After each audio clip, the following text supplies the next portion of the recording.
So guys, once again, if you can, please subscribe to the channel if you haven't already done so, and smash the like button on this video. Just switch off the engine. Just keep your hands where I can see him for a minute, fella. Right, no, sorry, I just wanted to make sure I can see him, that's all. Else, clear that one so we can get the rest through. Cool. Right, anyone else in the van? Yeah, my mate. Huh? My mate. So guys, in some news coming in today, an Irish Gangland figure, Ger Dundon, has been sentenced to 15 years in prison over a blackmail plot where he promised to shoot two brothers in the head if they didn't pay a £300,000 ransom. Judge John Dodds described Dundon, who appeared under the court under his name that he's changed it to Darren McClean, as a committed career criminal who acted in a vicious and cruel manner. He told him, "You lived a life of crime. You are a career criminal and prepared to use the threat of extreme violence to carry out your goal." The judge recommended that he serve at least half of the 15-year sentence before he could be considered for release and license. Details of Dundon's lengthy list of previous criminal convictions were outlined this morning at the court hearing. It also emerged during the hearing how Dundon had pleaded guilty last August to possession of a pistol and 12 rounds of ammunition found near his house in Hackney. Dundon had actually changed his name by deed poll to Darren McClean, and it was this name that was referred to throughout the lengthy trial in which his close associate Cornelius Price was too ill to attend despite being charged and suspected of being a player in the plot. However, Cornelius Price has since died from his illness. Dundon was convicted by a jury of 2 charges of conspiracy to blackmail and 1 of conspiracy to falsely imprison, as well as a firearms charge. The trial had heard that the 2 brothers from Stoke were blindfolded and warned they would have their brains splattered all over the road while held at a caravan site at Smithy Fen in Cambridgeshire. The pair were fed sleeping tablets they were made to wash with Dettol spray and forced to call their relatives, trying to get the money for their release in July 2020. It's unclear when Ger Dundon changed his name to Darren McClean, but it's believed to have been after he left Ireland, where he was released from PSNI custody after he was arrested in relation to the murder of Robbie Lawler. Ger Dundon was a gangland figure who had a wide range of crime contacts throughout the UK and is understood to have hooked up with Cornelius Price, who was living in Rochdale at the time. Price had fled from Gormanston after the aftermath of the murder of Kemal Reedy Woods. Ger Dundon's brothers Desi, Wayne and John are all serving life sentences for different Limerick murders, while he was jailed for 4 years in October 2018 after he helped hide an automatic pump-action sawn-off shotgun outside a toilet of a house and then fled from armed guards in a dangerous high-speed chase in 2017. After his release from jail, Ger continued to be involved in serious organised criminality, and he was suspected in the murder of Robbie Lawler in Belfast just 3 months before he got involved in this UK kidnap plot that he is now facing jail time for. So with regards to this case here in the UK, the prosecutor had earlier stated how the brothers were driven to a flat near Arsenal football stadium in a hired BMW. One of the victims said they believed they were meeting someone to pay a debt off is around €7,500 to a man called Warren Crossan, who was shot dead in Belfast himself in June 2020. One of the brothers believed the debt had been passed on to a man who called him from an unknown number. The prosecutor said some of the men in the flat were armed. McClean, i.e. Ger Dundon, was wearing jogging bottoms, a jacket and a face mask. The victim could see a handgun in McClean's waistband. Inside the flat, McClean spoke to the victims. Then, without warning, 4 or 5 men stormed into the room. They were all armed with knives or bladed weapons. The victims were pushed to the floor and told not to move.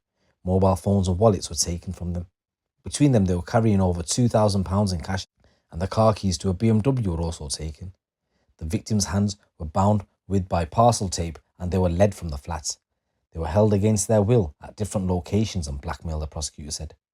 During this time, they were both held against their will. On occasion, they were threatened with weapons, bound and blindfolded.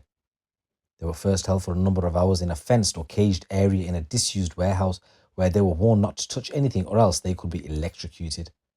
They were told how they owed Crossan £330,000. At one point, Dundon bundled one of the victims in the back of an old BMW and drove him to a remote location surrounded by trees. In a recording of a call made to relatives of the victim, Dundon was described in the court as McClean says, "If you fuck up, I'm going to put their brains all over the road, okay? If you fuck my people around, I'm going to shoot these two dudes in the head." Throughout the ordeal, one of the victims was afraid he would have a finger cut off. In a pre-prepared statement, Dundon denied kidnapping the men and said that one of my pals had been robbed at the beginning of July in London. I was contacted by a mutual friend and asked if I would be able to help them out. I was told to meet them at a flat in London. One of the victims who knows this address, and he informed me that he needed to get the money urgently due to a drugs debt. I stayed with them for around 4 days in total. Neither of them were held against their will. No demands were ever made for money by myself. So guys, this is a new story coming in where Ger Dundon has been sentenced to 15 years in prison over a blackmail plot where he threatened to shoot two dudes in the head. And in a story coming from London ways, 2 people have been jailed and 3 guns taken off the streets after police stopped a car in South London.